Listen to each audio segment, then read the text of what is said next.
Hey guys, I'm sitting here with my friend, one of my favorite appraisers, Bryant Graden with Graden Property Services, and we were just having a conversation and I asked him questions. So what's going on in the world of appraisers and how does it impact me as a realtor and you as a buyer or a seller? So Murray, thank you so much for being here and helping me understand.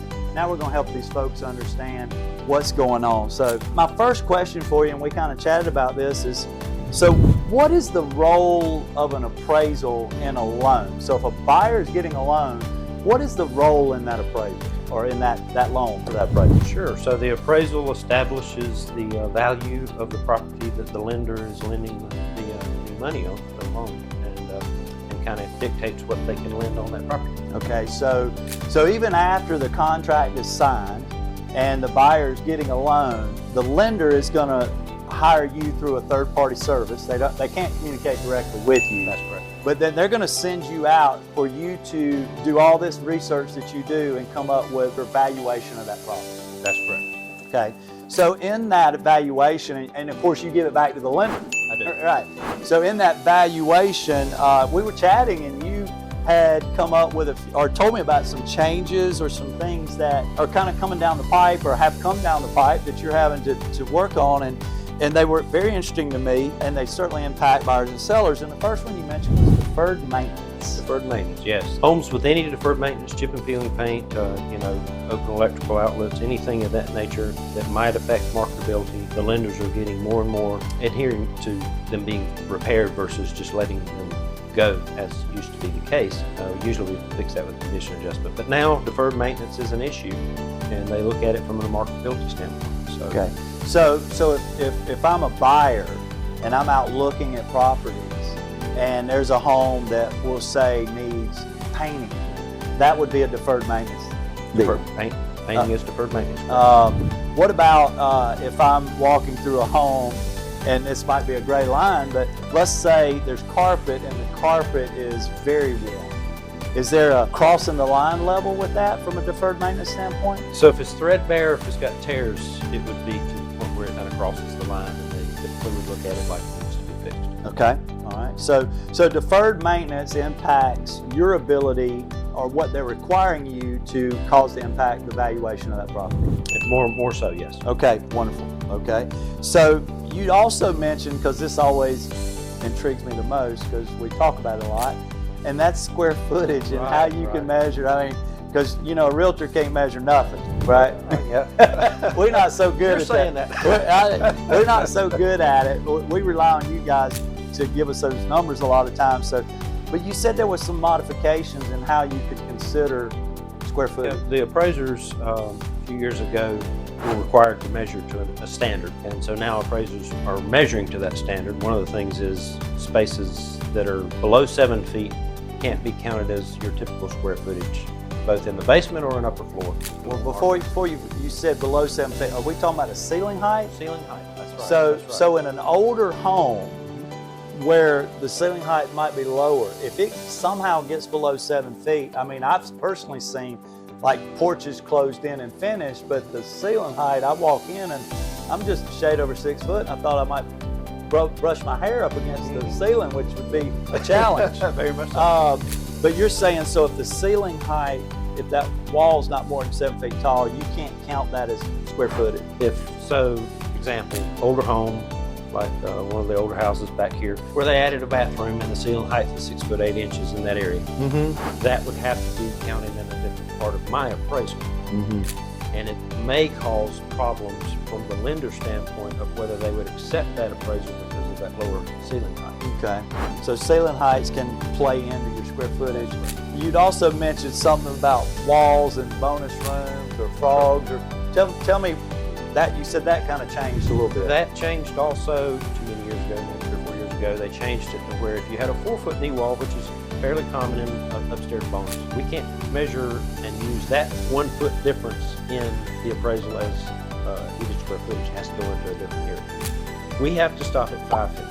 That's where they require us to stop. So 5 feet to 5 feet from one side to the other. So again, in a bonus room above a garage where the ceiling is sloped, you create a knee wall, and then the ceiling slopes up like this on the sides, you're saying that if that knee wall pushes all the way out to where it can only be 4 foot tall or further, you can't pull your tape all the way from side to side. You've got to stop where that wall would be 5 foot to touch that ceiling. That's correct. I'm guessing because somebody like me or you, we push a chair up against that wall, we lean our head back, we might pop our head on that lower wall where it angles. So that would take some square footage out of the total. So potentially that would take square footage out, and that in some situations, because I've been doing this so long, will give me a different square footage from when I appraised it 10 years ago. Not much of a difference, but sometimes enough to make a difference for the appraised value. Right, yeah, and that, well, every square foot counts, right? Because at some point it becomes a number per square foot. Right. So those are some things with changes in the process, the deferred maintenance, the ceiling heights, the square footage, those can all impact your appraised value. And it should be something that a buyer is cognizant of, I would think, or thinking about when they're looking at homes. Okay, because that could impact their ability, if they're getting a loan and the appraisal is required, that could impact their ability to purchase that property. Definitely, as accurate a square footage as you can get is pretty pertinent, right, to the appraisal. So let's flip it. So we've been talking about buyers and how it could, and it's probably very similar, but we're going to talk about sellers. As a realtor, I go out and visit with sellers. I help buyers, and that's what we do.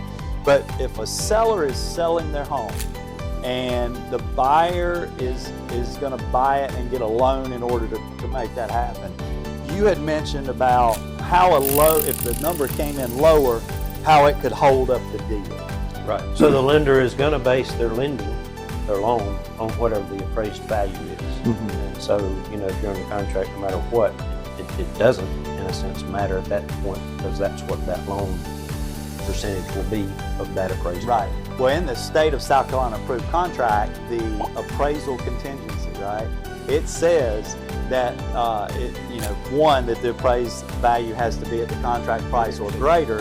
The other thing that, of course, if it doesn't, you open that can to renegotiate or something. Right. From a seller's perspective, I'm intrigued about this deferred maintenance. Tell me how, if I'm thinking about selling my house, what would you advise me as the seller to do with regards to deferred maintenance?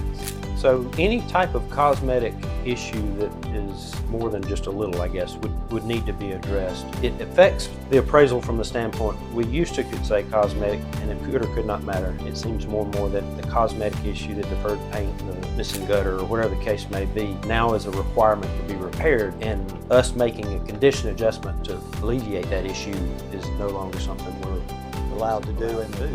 You just got to point it out and say it's there, and you're aware of it, and then the lender could potentially say, well, we got to have that fixed, or we'll fund this deal. Yeah, and some of that has to do with what we call a cost to cure, and that's just basically how much it costs to cure that deferred maintenance. Okay, so now you're speaking that foreign language again. I'm sorry. So let's cost to cure. Yeah. So tell me that like I'm a 5-year-old. What does that mean? All your windows have chip and peel and paint. My cost to cure is $1,000. Okay, so if there's a deferred maintenance item, there's a cost associated with fixing that. That's your cost to cure. Right. Okay. Again, I'm a realtor. You got to talk to me like I'm a 5-year-old sometimes. So as we were sitting and talking about all this, and I thought, God, this is great information to share with everybody out there. But then you kind of summarized it when you looked at me and said, well, as a realtor, you said that as-is sales aren't going to happen really anymore if there's an appraisal contingency involved. So as-is sales are not as prevalent as they used to be. An appraiser could make a condition adjustment with the as-is issue, and it would be fine. Things have changed in the market to some extent. They may change back, I don't know. But as of right now, at least we're looking at properties being more or less with no situations. So if you were advising, as a professional appraiser you were advising a realtor that went out to visit with a seller, and that seller was adamant about saying as is, and I saw evidence of deferred maintenance. What I'm hearing you say, and correct me if I'm wrong, is I should advise that seller and say, look, we're probably hurting ourselves more than we're helping ourselves by doing it finalize this sale? Potentially, yes. Okay, all right. So that's helpful too, because occasionally I have that conversation with a seller, and sometimes it's just they've made their mind up, they don't want to do anything. The house is perfectly fine, and then it's a marketing issue, right? Sometimes I do go on and there's lots of deferred maintenance, and they're like, well, I don't want to fix anything. I'm like, whoa. Probably going to need a cash buyer on this one, because if we have to get an appraisal involved, they can't just overlook this stuff, right? So man, I appreciate your time. It's always wonderful to sit and speak with professionals. I tell people all the time, as a realtor, I've got to have what I call closing friends. I can't make the deal get to the closing table myself. I've got to have a lender. I've got to have an appraiser. I've got to have a home inspector, a wood infestation inspector, repairman, closing attorneys. All these people figure into our process. And so sitting down with professionals and getting your opinion only helps people like me help my sellers and buyers accomplish their real estate goals. Well, I appreciate that. I think we're all in the same market and have similar interests and need to help each other versus others. I appreciate it.